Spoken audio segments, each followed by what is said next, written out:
कंगना रनौत की रद्द हो संसद सदस्यता, याचिका पर हाई कोर्ट ने जारी किया नोटिस।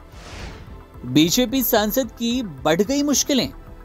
बॉलीवुड क्वीन और हिमाचल के मंडी लोकसभा सीट से बीजेपी सांसद कंगना रनौत को लेकर बड़ी खबर है। दरअसल बॉलीवुड क्वीन और एक्ट्रेस बीजेपी सांसद कंगना रनौत हाईकोर्ट से अब एक नोटिस का शिकार हुई।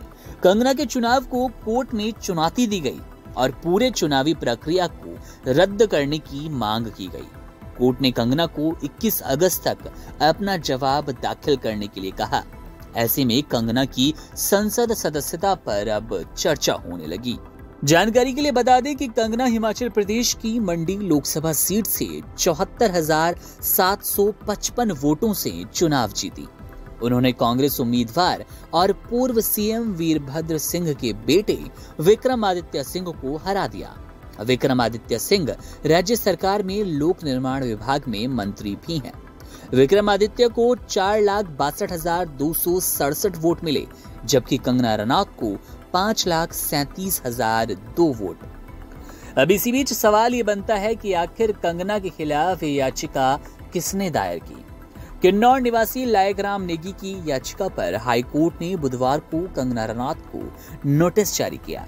इस याचिका में कंगना का चुनाव रद्द किए जाने की मांग की गई। याचिकाकर्ता का कहना है कि वो इस बार आम चुनाव लड़ना चाहता था।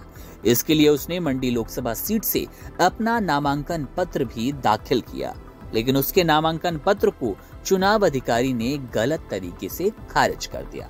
हाईकोर्ट में जस्टिस ज्योत्सना रिवाल ने कंगना रनौत को नोटिस जारी किया और 21 अगस्त तक जवाब दाखिल करने का निर्देश दिया। याचिकाकर्ता नेगी ने रनौत के चुनाव को रद्द करने की मांग की।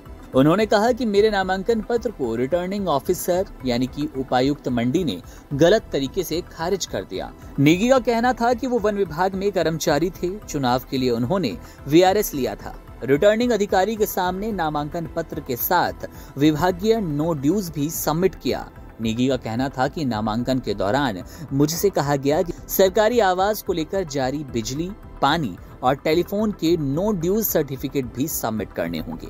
उन्हें ये सर्टिफिकेट जमा करने के लिए अगले दिन तक का समय दिया गया, लेकिन अगले दिन जब हम रिटर्निंग ऑफिसर को कागजात देने गए तो उन्होंने इसे लेने से इनकार कर दिया और नामांकन पत्र खारिज कर दिया। नेगी ने दावा किया कि यदि उनके कागजात स्वीकार कर लिए जाते तो वे चुनाव जीत सकते थे। उन्होंने कहा कि ये चुनाव रद्द किया जाना चाहिए।